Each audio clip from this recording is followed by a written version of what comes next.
Philadelphia Both Southern Thinkers L3 Reviews podcast. My name is Craig, transmitting from the beautiful Swampy Mango, South Florida, and today's date is Saturday, July 7th, 2018. Yes, I'd like to send my condolences and eternal homage to a fallen brother of the South Florida local music scene. He played in a death metal band called Beloved Creation. It was a front man named Brett Hoffman. He has been battling colon cancer for quite a while, and I was informed that he was doing a good recovery, and this morning he passed. I just got it up from my Facebook page, and pay homage to his wife, his fans, and to all to his friends that love him dearly. I'm going to be planning to do a show, hopefully in the next couple of days, on my euphonic prosology podcast to do a tribute to Brett Hoffman, and I'm going to try to see if I may do it live. Think about doing it live or not, but I will keep you guys posted and talk about how I met him, play some songs off Beloved Creation and his last band. So everything is pending. So that's a real shame. He was only 53 when he passed, so he was a very young man. That's why I always tell everyone, take care of your health to the best of your ability. We all have our flaws and demons. We can always conquer them. But not making any judgment. But he's always been a good man to me for nearly 30 years. And every time we meet, we chit-chat, we hug each other like brothers. It did, I'm very morose at this time. Because, like I said, if you grew up in the South Florida music scene, like him and I did, it does hurt you, and it does affect the history of the South Florida music as a whole, regardless of genre. That's what I always tell folks: value your life, take care of your health to the best of your ability, because you never know. Eternal blessings to you, my friend, until we meet again. Alright, so next thing I'm going to be actually talking about, we cut to the chase, came from News Reviews, and very interesting commentary here about the game of mind control that has occurred in the state of Oregon. This is entitled Raising Awareness for Gender Dysphoria. It was written by a woman named Betty Frio from newsreviews.com. I know some of it may be biblical. She does believe in God. However, it has nothing to do with what your creed is. It's just the information is essential. So I'm going to read from here on what she wrote. It says here, the world we live in today is home to many confused souls. These are a multitude of tormented people who are unwilling to accept the gender that God gives them. This confusion has given the way to the gender movement. As a result, bizarre stories surface in the news. The most recent is about a college student on a sports scholarship kicked out of class for telling his female professor only two genders exist. She demanded a written apology or out he goes. He refused. Sounds like me, a maverick. Transgenderism for children has become a popular subject, and many common-sense parents are becoming alarmed because there seems to be a battle for the minds of our innocent children. Robin Prather, a retired children's librarian in the state of Oregon and a Christian volunteer at a school library in his district, where she used to work, says a fellow librarian pointed out a title to her in the upcoming popular reading competition for 3rd through 5th graders, George by Alex Gino. The story centers on a boy who is convinced he's a girl and discusses genitalia taking hormones, sexual orientation, and sex change surgeries. Bear in mind, folks, we are talking about 8 to 11-year-old elementary students. Some of these children don't even know about the fact of life yet, and they are being subjected to this nonsense. Maybe you should read, well, Johnny, what did you learn at school today? Another reader said maybe parents should be teaching their children martial arts at an early age. In May 2018, Schwartz's report article, The Battle for the Children, by Emily Beck, says the competition is called for the Battle of the Books, a reading event that grew out of a Chicago radio show in the 1940s and is in the school districts and libraries all over the country now. Once a year, school teams meet to battle in a game show format, answering trivia questions about a book on the Battle of the Books list. The state of Oregon is the only state with a transgender governor, Kate Brown, so it is not surprising that Georgia is on Oregon's recently Battle of the Books list for the 2018-2019 school year. There's a website for that if you're interested. One thing I gotta say about Kate Brown, she's nothing more than a globalist stooge. Okay? That's basically her actions, ethics. I find her contemptuous based on past readings of what they're trying to do in that state. There's some beautiful people in that area, and they want to play a little game of blasphemy on your natural born rights. And Kate Brown is involved in this as well. I will proceed.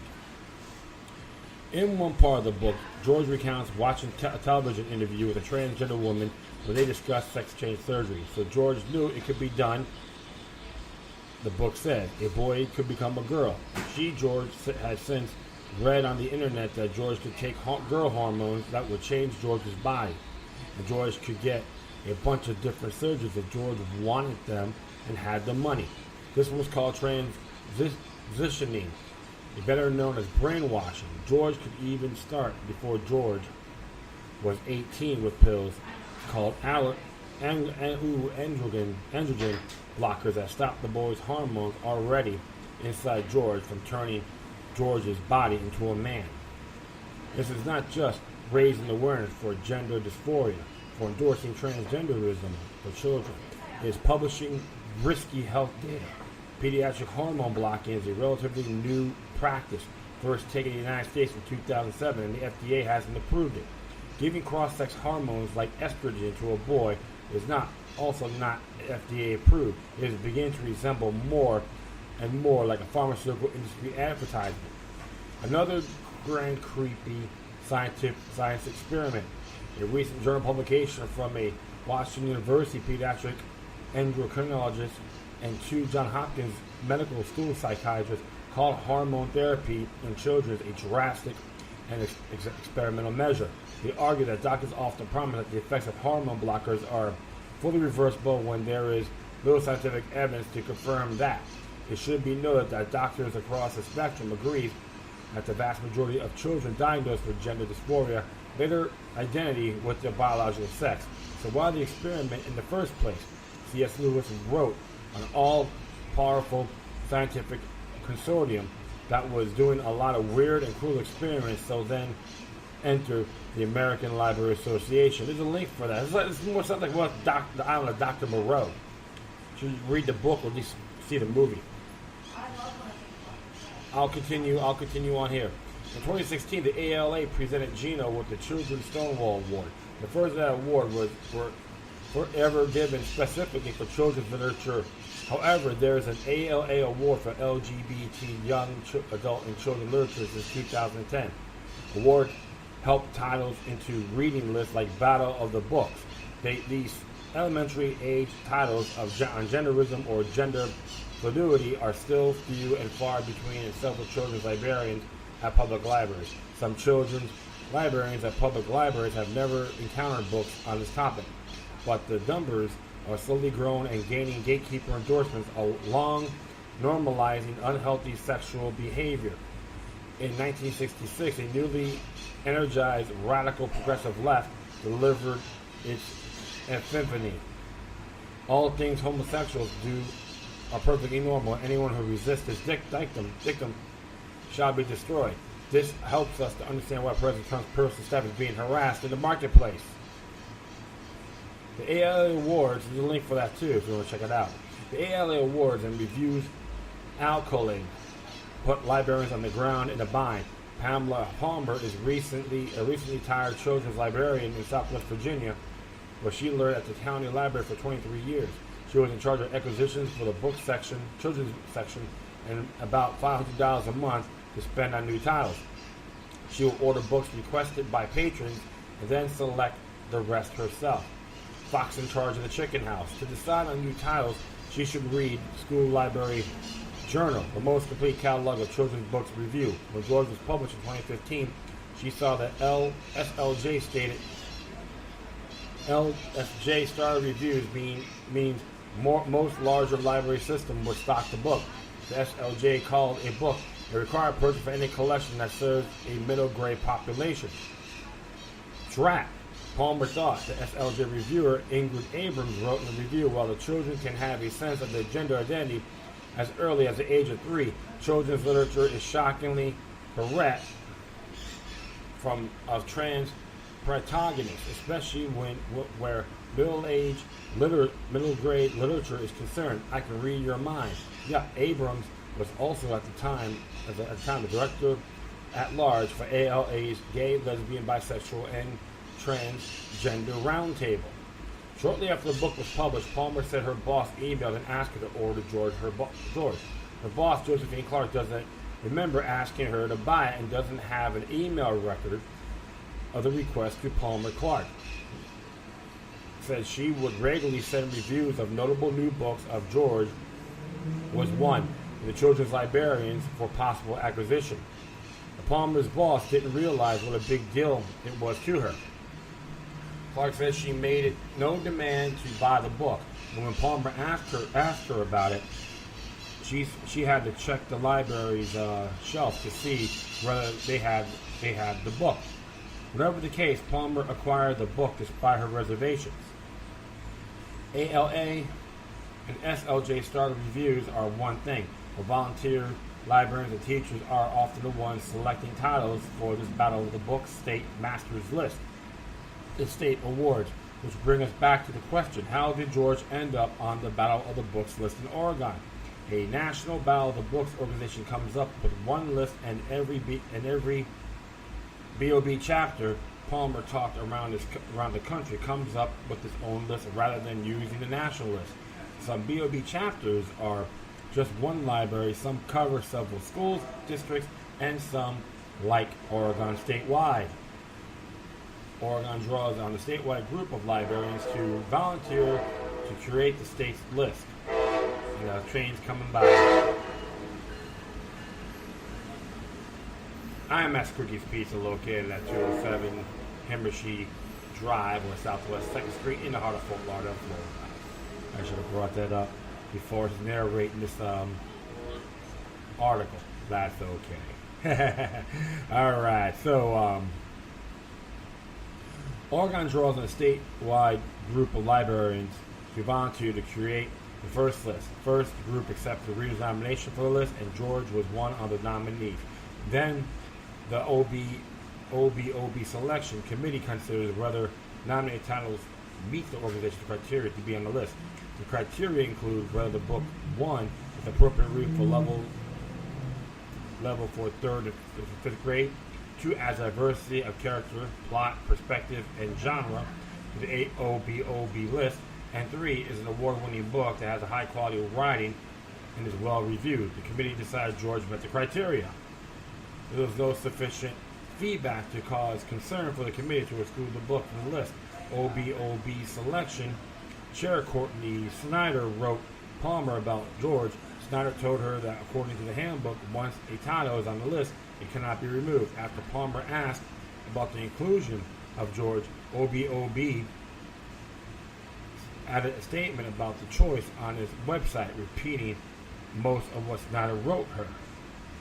Oregon Public School Districts debate what to do with the list for 2018, as students would likely start reading the titles on the 2018 list over the summer. Roseburg Public Schools Director of Human Resources, Robert Freeman, said that the district discussed how it was going to inform parents about George's inclusion on the BOB list, but initially the staff talked about emphasizing to parents that the program is voluntary and that students who do decide to participate don't have to read all the titles. He also underscored that school districts have no say in these selections. Roseburg's population in southern Oregon is 22,820.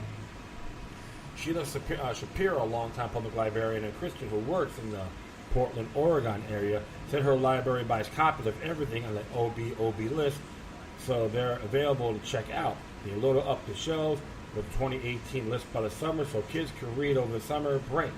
Shapiro noticed these children's books are becoming more of a norm, but she added that the community had not been, as far as she knew, clamoring for books on these topics. She has read the books on transgenderism for older age groups and said it has helped her understand some struggles that people with gender dysphoria could go through. You have compassion for them, Shapiro said, but for a younger child, I would want a parent right there. Says she can't refuse this book to patrons, but would it have her own child read it? Portland population 627,395. Headlines June 17, 2018. Biggest Pride Day in Portland ever. 60,000 estimate attending parties and events all week long. Does your thing work? Does that work? A deadly 6.1. I want to know before I put my caption. Yeah? Does it have to be exact? Because all I have is a 20. Can you give me change so I can put it in there? Alright, a deadly 6.1 earthquake hits Japan, building collapses. How much longer?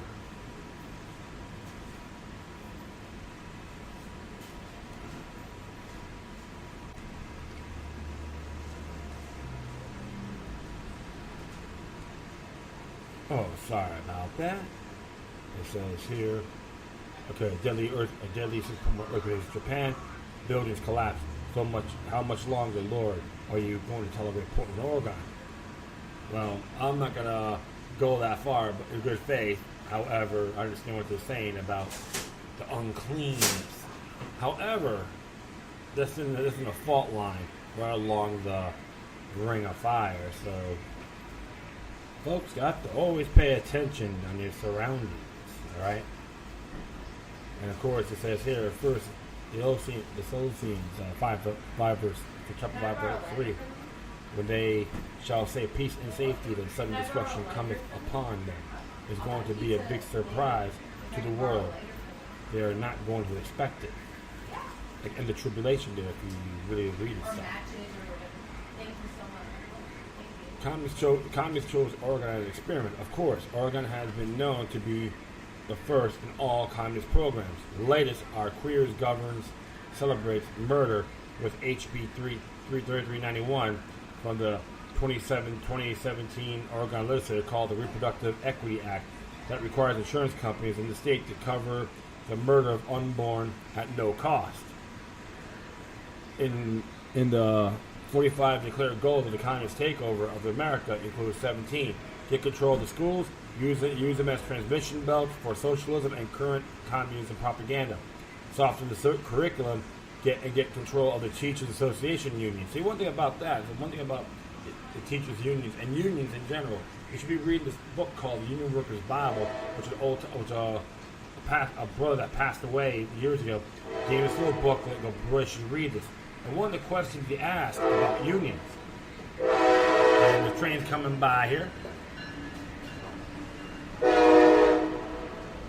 The question was documented as saying what would happen if there's communism, if we have communism in the country, and the answer was one thing communism will do is smash the unions. That's the first thing they do, smash the unions. Okay, something to really think about. For all you folks that are pro-union and you sort of have these and believe in these communist values, you got to really look at the bigger picture. This is why I think pharmaceutical industry is behind this gender dysphoria. And guess which state was the first to establish a public high school in 1869? Oregon. In the 1928 book, Education for World Citizenship, page 33, there's an illustration of an altitude of the State Teachers Association Resolution, 1926. Reaffirm our belief in world peace and pledge ourselves to work for its progressive and constructive development. Sounds very Orwellian indeed, right?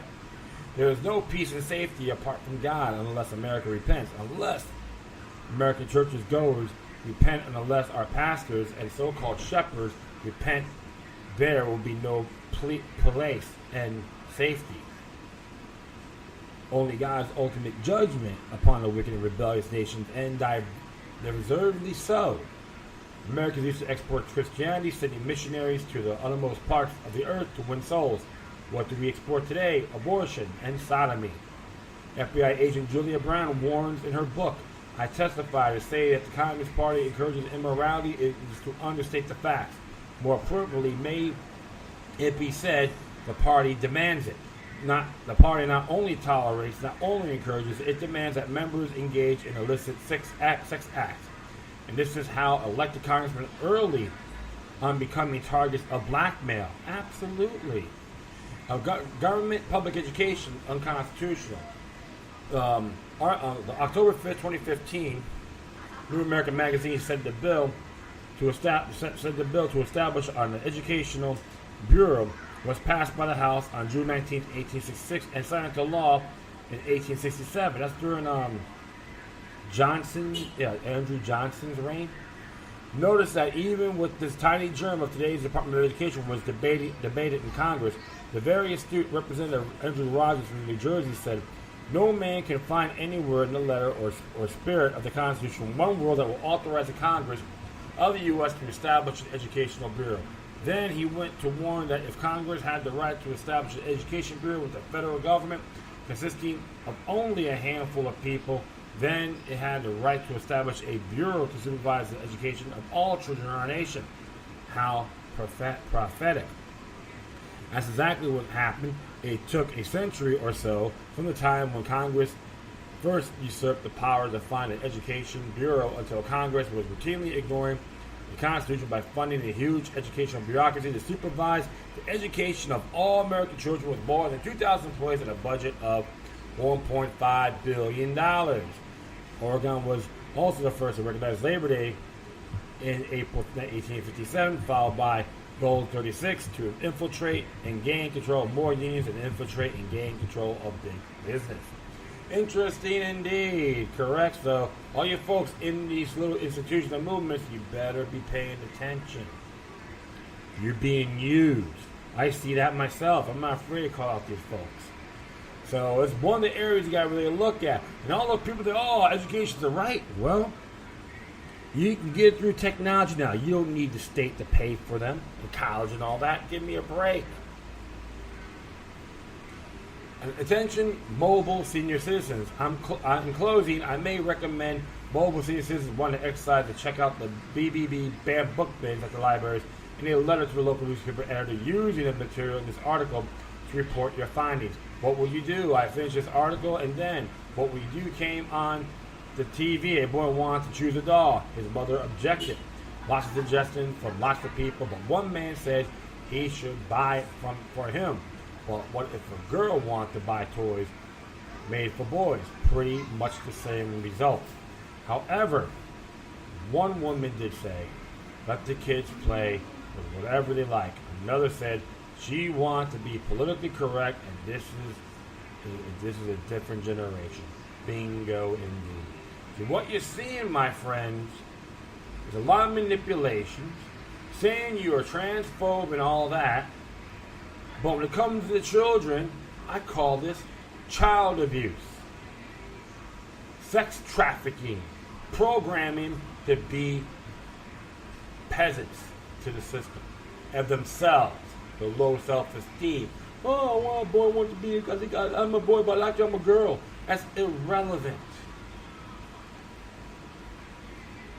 I don't know what the hell some of these parents are doing. They're letting the state take care of their problems. That's one big mistake. That's because of the whole Orwellian snowflake movement we see today.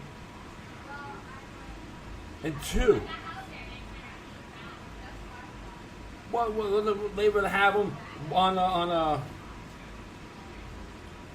these gadgets instead of talking to their kids. Good grief. I'll tell you one thing. All these people that have been wigging out about what their genders are, I'd rather give my kids a book called The Might is Right about Ragnar Redbeard, about survival of the fittest, how dangerous this damn world will be. When I see what what's going on in Oregon is completely unacceptable. And I say this about Kate Brown is a person's ethics, and that's it. And one thing I'm not crazy about, sex change operations, all that, and I say that respectfully. When it comes to the adults, that's their own free will. When it comes to the children, that's when I condemn it with a passion. That is criminal indeed. So that's one of the areas that really despise me. I censure this with the passion. And everyone else should too, because this is what the New World Order wants. This is another form of eugenics.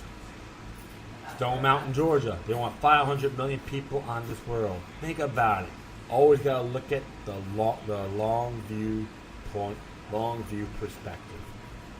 And that's all I'm going to say about this. I'm going to continue on. The next one here I'm going to be addressing is actually from Mice.org.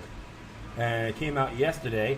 It says it's entitled "How the United Kingdom Became a Police State." Yeah, God save the Queen, right? Which one? The Orwellian version? Absolutely.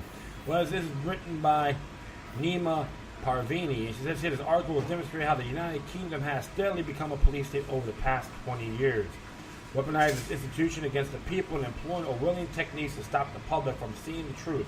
It will demonstrate, contrary to the official narrative, that both overall levels of crime and violent crime have been increasing, not decreasing. As the size of the state, the UK has gotten bigger. It also exposed how the Labour government under Tony Blair and Gordon Brown from 1997 to 2010 deliberately obscure the real crime data with estimated crime rates based on survey data as opposed to the real numbers.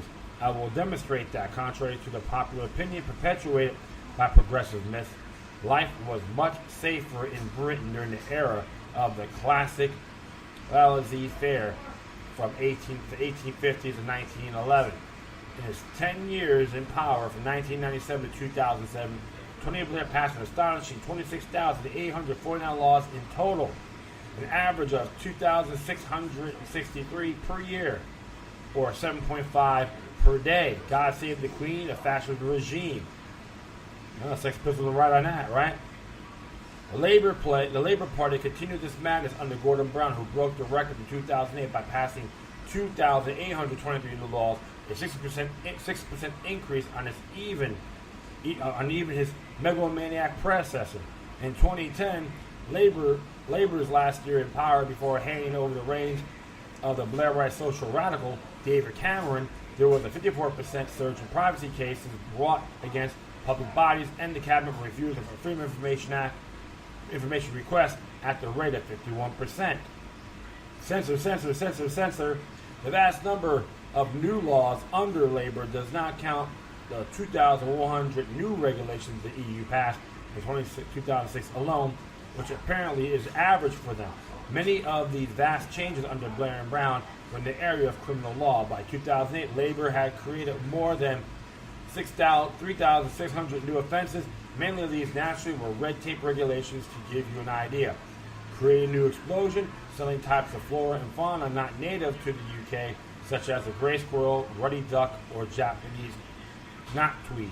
To willfully pretend to be the barrister of a traffic warden, disturbing on a pack of eggs when instructed not by an authorized officer, obstructing workers from carrying out repairs to the Dockland Light Railway, offering a sale game bird killed on Sunday or Christmas Day, allowing an unlicensed concert in a church hall or community center.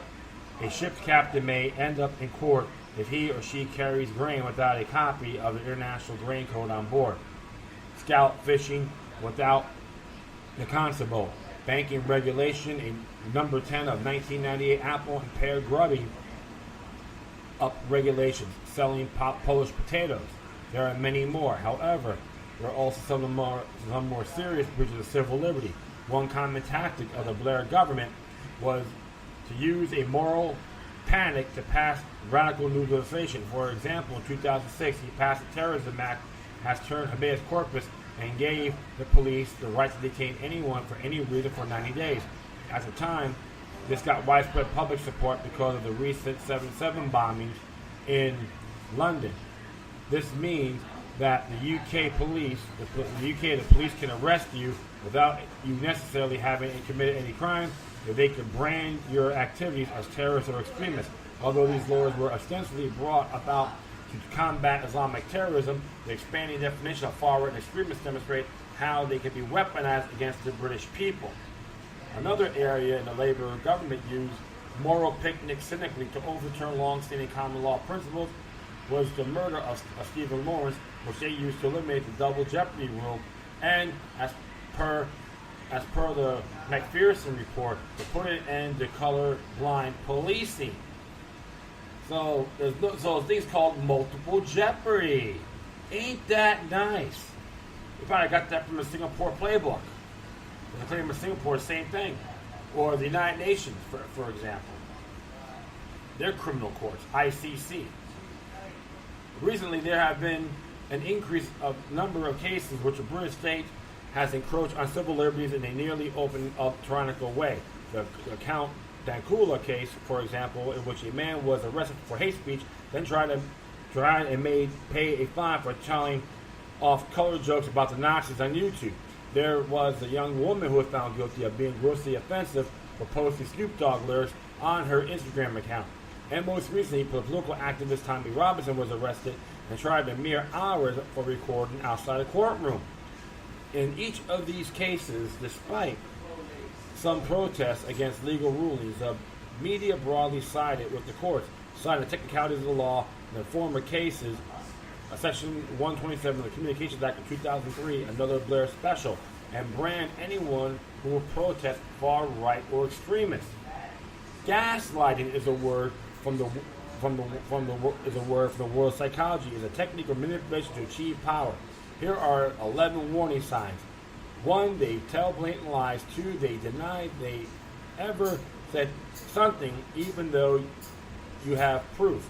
3, they use what is near and dear to you as ammunition. 4, they wear you down over time. 5, their actions do not match their words. 6, they throw in positive reinforcements to confuse you. 7, they know confusion weakens people. 8, they project. 9, they try to align people against you. 10, they tell you or others that you are crazy. 11, they tell you everyone else is a liar. Yeah, it's like a used car salesman rhetoric. The British state has become increasingly Orwellian in its gaslighting of the British public since at least 1997, with near total complicity from the media. In a recent article for Quick Clip, I argue that this has been the case in both Britain and the USA for years.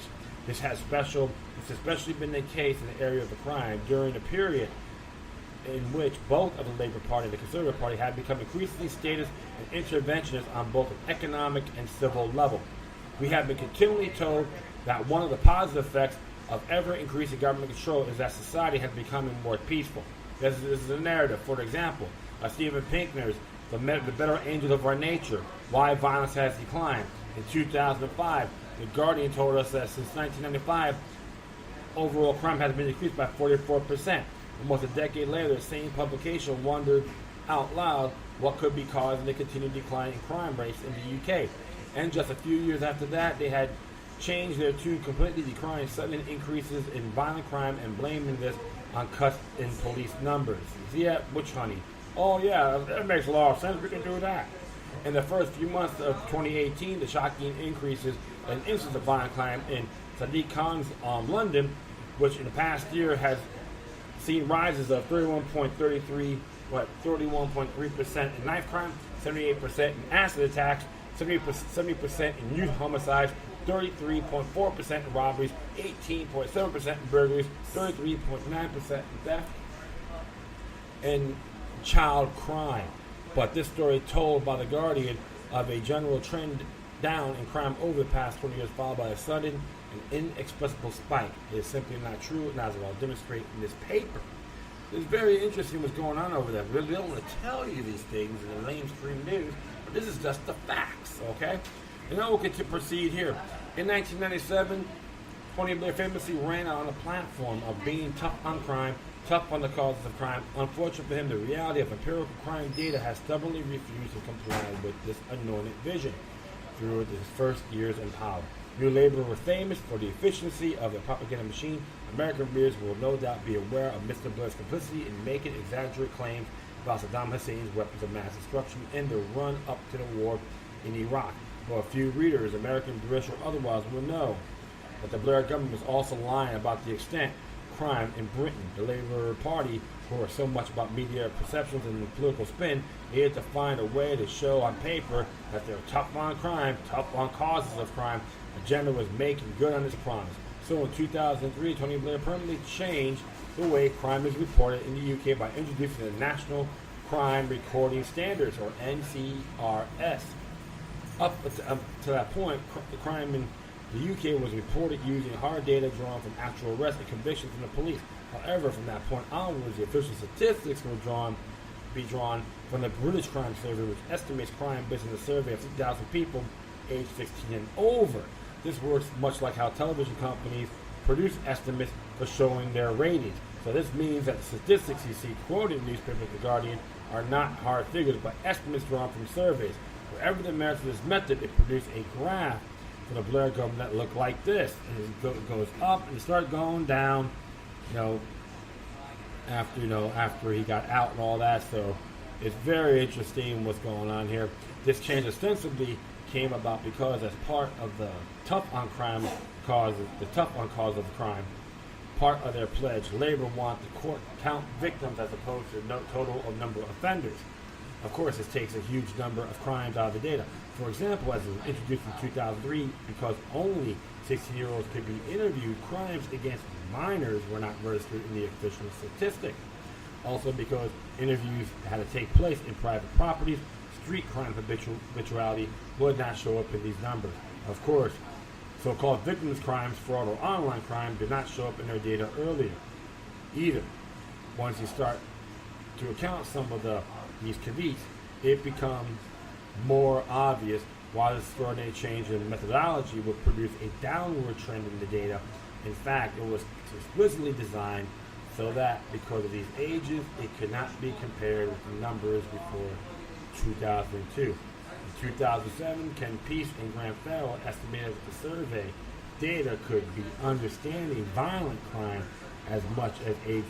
The real number of victims closer to 4.4 million than 2.4 million. So you see that 2 million difference there, right? Very interesting indeed. This massive margin of error means that the real crime rate becomes a matter of debate as opposed to the question of hard evidence. It seems to me that this was a deliberate choice by the Blair government. Hence, we now find the BBC wondering how the real crime rate might be, and this is where the true, except the William nightmare of the Blair and Gordon Brown years dawns. By making crime rate an estimate, neither political party can reliably point to the facts. It has always become a question of one difficult to substantiate a narrative against a brother. Post-truth did not start with Vladimir Putin or Donald Trump. Tony Blair was doing it from the minute he stepped into office. Ain't that dandy? Exactly. Very New World Order orientated. No arguments here. However, real numbers of convicted offenders are still recorded and kept, although they are somewhat difficult to obtain in the run of the 2010 British election. Conservative MP and Shadow Justice Secretary Chris Grayling requested the real numbers from the House of Commons Library, which duly produced a series of independent reports. Incidentally, once the leaders of Tories, David Cameron became Prime Minister in 2010. Chris Grayling became the Secretary for Justice, and to my knowledge, what was happening to let this little detail slide and continue with the survey-based methodology. It is funny how power can change the incentives for action. In any case, the numbers that the Grayling requested are damning for anyone who claims that either overall crime or violent crime decreased in the UK between 1997 and 2010. The population of the UK was about 58 million people in 1997. In 2008, this has increased to 62 million, an increase of 6.87%. And that same period, male violent crime convictions in England and Wales increased around by 63.93% from 49,153 in 97 to 80,574 in 2008. Some violent crime convictions increased by more than 10 times the growth of the population. It's really fascinating, and of course you gotta have, Blair knows best. Census. Increases like this can be seen across virtually every category of crime. Convictions for persons under 18, for example, increased by 60.18% from 12,806 in 97 to 20,513 in 2008. In keeping with the average increase in violent crime, this is 10 times the rate of population growth in the same period. Knife crime practically doubled during the Blair years, from 3,360 offenders in 1997 to 6,368 in 2008. In 1998, there were 5,542 crimes. In 2008, 8,475. From 2000 to 2008, the total number of arrests for any offense went up to 1.2 million to 1.4 million, an increase about 17%. For the claim to be true that violent crime went down 44% during the early 2000s in the UK, it would have to be at the time when violent crime convictions went up 64%.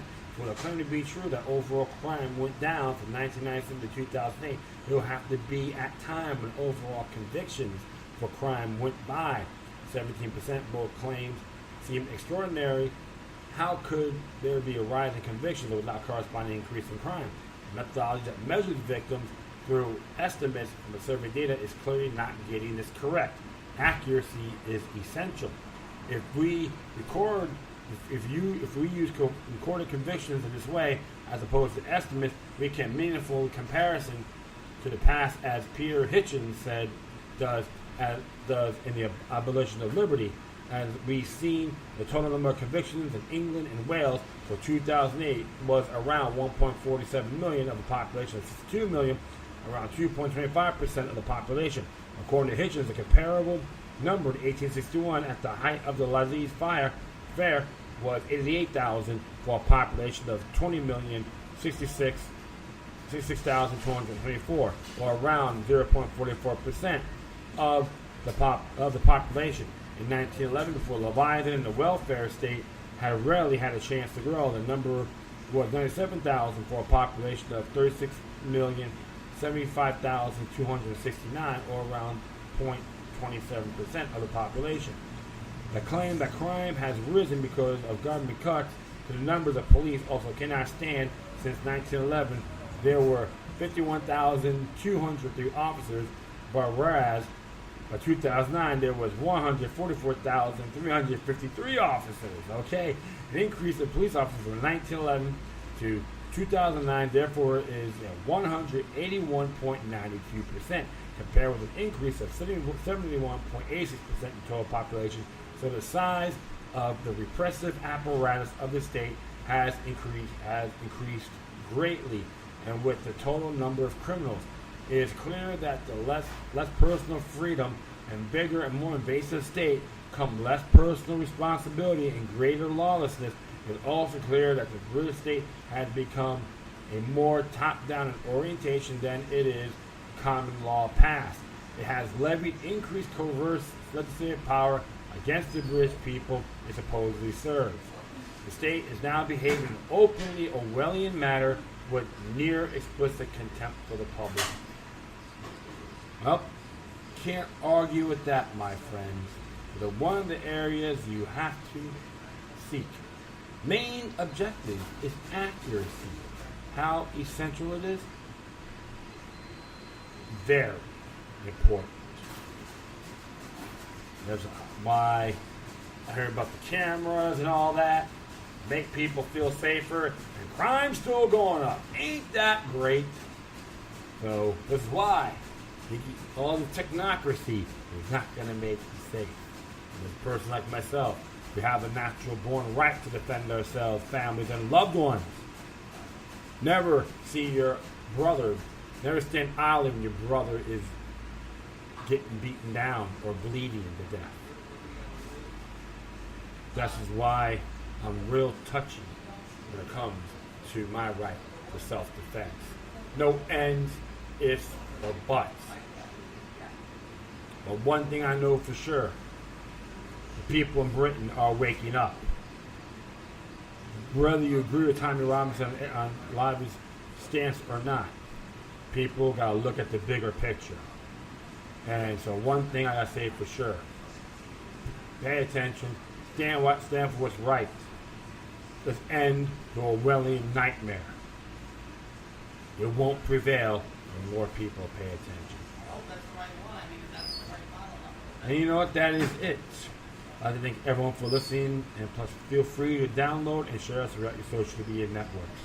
If you have any questions, comments, if you send something interesting I want to check out, whatever you do, please address your correspondence with decorum. You can hit me on Facebook, Twitter, Google+, Spreaker, iHeartRadio, Tumblr, YouTube, Freedoms Network, Minds.com, KitchenNet.club, Patreon.com/Local Like 3 or 3 Eyes. If you're going to be a patron, donor, supporter, that would be awesome. You hit me at Gab, which is at gab.ai, yours.org, oneway.org, and buddylist.co. In addition, you can email me at lookalike3 at gmail.com, or to you cryptic ones that or have a Proton Mail account, lookyluck number 03 at protonmail.com. All right, my friends, once again, thank you for your time. Please always remember that the maniacal resistance, healthy for soul, and can liberate humanity. Until next time, take care of yourselves. Keep on spreading love, and may your guardian spirits be with you.